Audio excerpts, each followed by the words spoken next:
যুগনায়ক বিবেকানন্দ, প্রভাতের ইঙ্গিত, পর্ব ৫।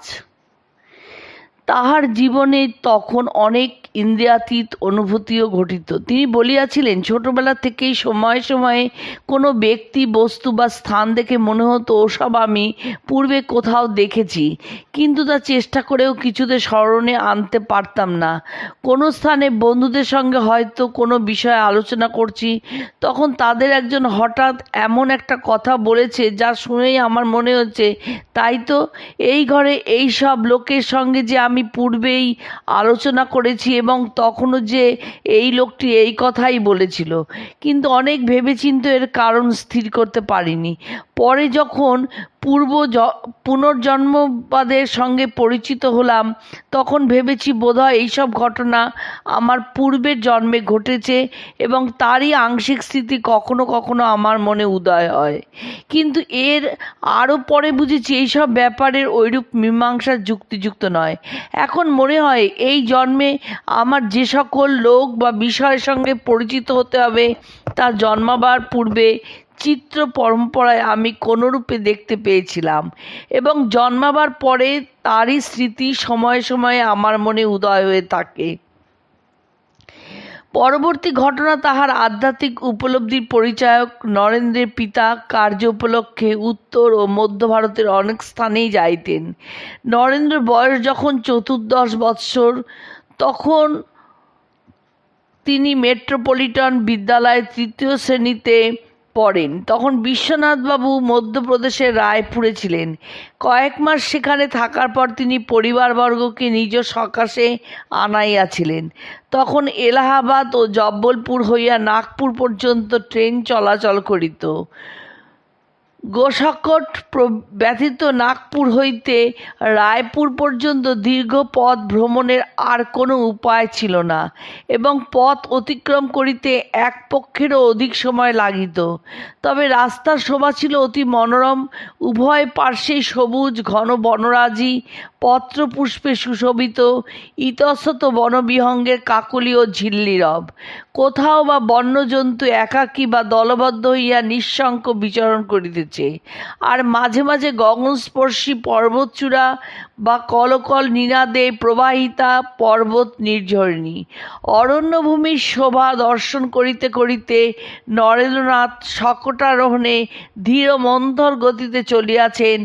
এমন সময় গোযান সকল এমন এক স্থানে আসিয়া উপস্থিত হইল, যেখানে পর্বত শৃঙ্গদ্বয় যেন প্রেমে অগ্রসর হইয়া বনবৎকে এককালে স্পর্শ করিয়া রইয়াছে।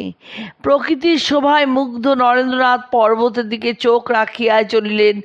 অকস্মাৎ দেখিলেন, একদিকে পর্বতগাত্রের শিখর দেশ হইতে তলদেশ পর্যন্ত একটি বিস্তৃত বৃহৎ ফাটলের মধ্যে মক্ষিকাকুলের যুগ যুগান্তরের পরিশ্রমের নিদর্শনস্বরূপ একখানি প্রকাণ্ড মধুচক্র লম্বিত রইয়াছে। তখন বিস্ময়ে মগ্ন হইয়া সেই মক্ষিকা রাজ্যের আদি অন্তের কথা ভাবিতে ভাবিতে তাহার মন অনন্তের ভাবে এমন তলাইয়া গেল যে কিছু কালের জন্য বাহ্য সংজ্ঞার একেবারে লোপ হইল।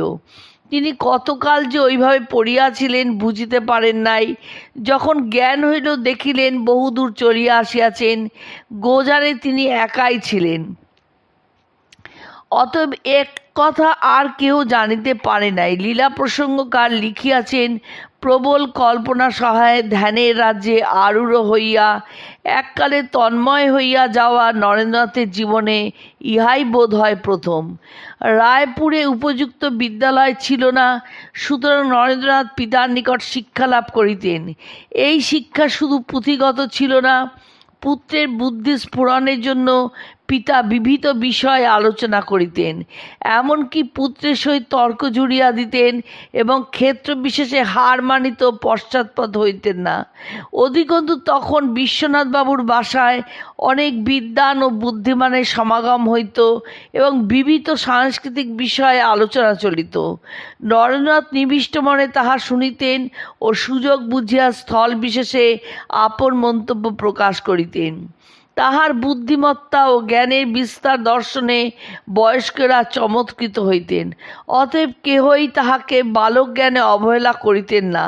ওইসব আলোচনার প্রসঙ্গে নরেন্দ্র একদিন বাংলার খ্যাতনামা গ্রন্থকারদের গদ্য পদ্য রচনা হইতে বহু উদ্ধৃতি দিয়া পিতার জনৈক সুপণ্ডিত বন্ধুকে এমন চমৎকৃত করিয়াছিলেন যে প্রশংসার চলে তিনি বলিয়াছিলেন, বাবা, একদিন না একদিন তোমার নাম আমরা শুনতে পাব। বলা বাহুল্য যে উহা শুধু স্নেহসুক্ত অত্যুক্তি ছিল না, উহা ছিল এক সত্য ভবিষ্যৎবাণী। নরেন্দ্রনাথ বঙ্গ সাহিত্যে চিরস্থায়ী দাগ রাখিয়া গিয়াছেন। বালক নরেন্দ্র বালক হইলেও আত্মসম্মান রক্ষা করিতে জানিতেন। শুধু বয়স দেখিয়া কেহ তাহাকে অবহেলা করিতে চাইলে তিনি তাহা বরদাস্ত করিতে পারিতেন না। বুদ্ধিবৃত্তিতে তিনি বস্তুত যতটা বড় ছিলেন, অযথা নিজেকে তদপেক্ষা উন্নত বা অবনত মনে করিবার কোনো কারণ খুঁজিয়া পাইতেন না, কিংবা অপরকে এরূপ ভাবিবার অবকাশ দিবারও প্রয়োজন বোধ করিতেন না। একবার তাহার এক পিতৃবন্ধু তাহাকে অযথা তুচ্ছতাচ্ছিল্য করিতে থাকলে নরেন্দ্র ভাবিলেন, কি আশ্চর্য, আমার পিতাও আমাকে এত তুচ্ছ মনে করেন না, আর ইনি কিনা তাই ভাবেন। অতএব আহত ফণীর ন্যায় সোজা হইয়া তিনি পরিষ্কার কণ্ঠে বলিলেন, আপনার মতো অনেকে আছেন যারা মনে করেন ছেলে মানুষ হলেই বুদ্ধি বিবেচনা থাকে না। এ ধারণা কিন্তু নিতান্ত ভুল। নরেন্দ্র অত্যন্ত চটিয়া গিয়াছেন এবং তাহার সহিত তাহার আর বাক্যলাপ করিতেও প্রস্তুত নহেন দেখিয়া ভদ্রলোক অবশেষে ত্রুটি স্বীকার করিতে বাধ্য হইলেন। কঠোপনিষদে বালক নচিকেতার মধ্যে এই জাতীয় আত্মশ্রদ্ধা দেখা যায়। তিনি বলিয়াছিলেন, অনেকের মধ্যে আমি প্রথম শ্রেণীর বা অনেকের মধ্যে আমি মধ্যম শ্রেণীর অন্তর্ভুক্ত, অধম আমি কখনোই নই।